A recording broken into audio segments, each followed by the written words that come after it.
അതിർത്തി കടന്നുള്ള ഭീകരപ്രവർത്തനത്തിന് പാകിസ്ഥാൻ നൽകുന്ന പിന്തുണ അവസാനിപ്പിക്കുന്നതുവരെ സിന്ധു നദീജല കരാർ മരവിപ്പിച്ച നടപടി തുടരുമെന്ന് പാകിസ്ഥാനോട് ഇന്ത്യ വ്യക്തമാക്കിയിരിക്കുകയാണ്. കരാറുമായി ബന്ധപ്പെട്ട ഇന്ത്യയുടെ നിലപാട് ഉറച്ചതാണെന്നും അതിൽ ഒരു മാറ്റവുമില്ല എന്നും വിദേശകാര്യ മന്ത്രാലയ വക്താവ് രൺധീർ ജയ്സ്വാൾ വ്യക്തമാക്കി. സിന്ധു നദീജല വിഹിതം തട്ടിയെടുക്കാൻ ശ്രമിക്കുന്ന കൈകൾ വെട്ടിമാറ്റുമെന്ന പാക് മന്ത്രി മുസാദിഖ് മാലിക്കിന്റെ പ്രസ്താവനയോട് പ്രതികരിക്കുകയായിരുന്നു വിദേശകാര്യ മന്ത്രാലയം. ലോകബാങ്ക് സഹായത്തോടെ നടപ്പാക്കിയ പദ്ധതിയിലെ പാകിസ്ഥാന്റെ പങ്ക് നിഷേധിക്കാൻ ഇന്ത്യക്ക് സാധിക്കില്ല എന്നും മന്ത്രി പറഞ്ഞിരുന്നു. കരാർ പ്രകാരം പാകിസ്ഥാൻ അർഹതപ്പെട്ട ജലം കൈക്കലാക്കാൻ ശ്രമിക്കുന്നവരുടെ കൈകൾ വെട്ടിമാറ്റുമെന്ന് പാകിസ്ഥാൻ മന്ത്രി മുസാദിഖ് മാലിക് പറഞ്ഞത് വലിയ ചർച്ചകൾക്ക് കാരണമായിരുന്നു. 2025 പഹൽഗാം ഭീകരാക്രമണത്തിന് പിന്നാലെ സിന്ധു നദീജല കരാർ ഇന്ത്യ താൽക്കാലികമായി നിർത്തിവെക്കുകയായിരുന്നു. 2028 ജൂണോടെ പാകിസ്ഥാനിലേക്കുള്ള സിന്ധു നദിയുടെ ഒഴുക്ക് പൂർണ്ണമായും തടയാനാകുമെന്ന് ഇന്ത്യ നിലപാട് വ്യക്തമാക്കിയതിന് പിന്നാലെയായിരുന്നു പാക് മന്ത്രിയുടെ പ്രതികരണം എത്തിയത്.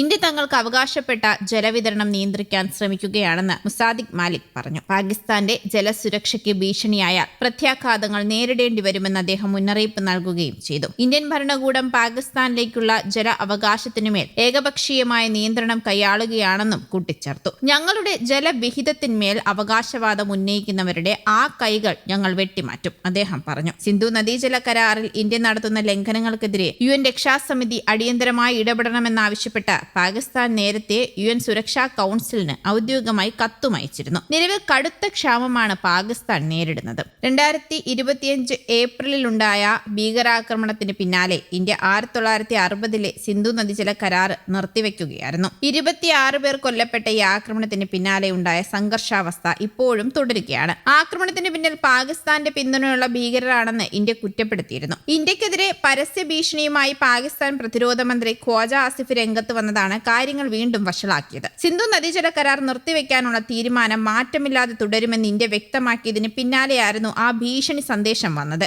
ARY ന്യൂസിന് നൽകിയ അഭിമുഖത്തിലാണ് ഖ്വാജ ആസിഫ് ഭീഷണി മുഴക്കിയതും. ഇരു രാജ്യങ്ങളും തമ്മിലുള്ള സിന്ധു നദീജല കരാർ ഇന്ത്യ താൽക്കാലികമായി റദ്ദാക്കിയതിനെ തുടർന്ന് നിലനിൽക്കുന്ന തർക്കങ്ങൾക്കിടയിലായിരുന്നു പാകിസ്ഥാന്റെ ഭാഗത്തു നിന്നുള്ള ഈ ഭീഷണി വീണ്ടും പ്രകോപനപരമായത്. ജലസുരക്ഷ എന്നത് രാജ്യത്തിന്റെ പരമാധികാരവുമായി ബന്ധപ്പെട്ട പ്രധാന വിഷയമാണെന്നും അതിന്മേൽ എന്തെങ്കിലും തരത്തിലുള്ള ഭീഷണിയുണ്ടായാൽ പ്രതികരിക്കാൻ പാകിസ്ഥാൻ മടിക്കില്ല എന്നുമായിരുന്നു അദ്ദേഹം വ്യക്തമാക്കിയത്. സിന്ധു നദിയിലെ വെള്ളത്തിലുള്ള പാകിസ്ഥാന്റെ അവകാശത്തിന്മേൽ ഗുരുതരമായ ഭീഷണിയുണ്ടായാൽ ഇന്ത്യക്കെതിരെ യുദ്ധത്തിന് പുറപ്പെടാൻ രാജ്യം ഒട്ടും മടിക്കില്ല എന്നും അദ്ദേഹം പരസ്യമായി തന്നെ പ്രഖ്യാപിച്ചു. കടുത്ത ജലക്ഷാമം നേരിടുന്ന പാകിസ്ഥാനിലേക്ക് ഒഴുകുന്ന വെള്ളത്തിന്റെ അളവ് കുറയ്ക്കാനോ തടസ്സപ്പെടുത്താനോ ഇന്ത്യ അതിവേഗം നീങ്ങുന്നതായി ബോധ്യപ്പെട്ടാൽ സൈന്യത്തെ ഉപയോഗിച്ചുള്ള പ്രതികരണം ഉണ്ടാകുമെന്നും കൂട്ടിച്ചേർത്തു. 2028 ജൂണോടെ പാകിസ്ഥാനിലേക്കുള്ള സിന്ധു നദിയിലെ വെള്ളത്തിന്റെ ഒഴുക്ക് പൂർണ്ണമായും നിർത്തലാക്കാൻ സാധിക്കുമെന്നായിരുന്നു ഇന്ത്യയുടെ ജൽശക്തി മന്ത്രി സിയ പാട്ടീൽ വ്യക്തമാക്കിയത്. ഇതിന്റെ വീഡിയോ ദൃശ്യം അടുത്തിടെ പുറത്തു വന്നതിന് പിന്നാലെയാണ് പാക് പ്രതിരോധ മന്ത്രിയുടെ ഈ പ്രകോപനപരമായ പ്രസ്താവനയും എത്തിയത്. ലോകബാങ്കിന്റെ മധ്യസ്ഥതയിൽ 1960 ഇന്ത്യയും പാകിസ്ഥാനും ഒപ്പിട്ട സിന്ധു നദീജല കരാർ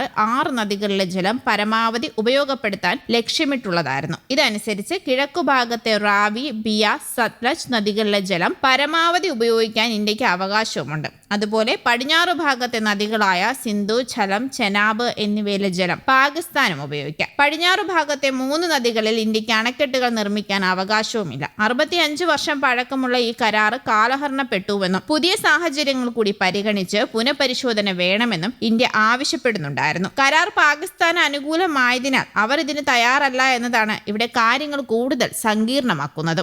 ന്യൂസ് ഡെസ്ക് കേരള കൗമുദി.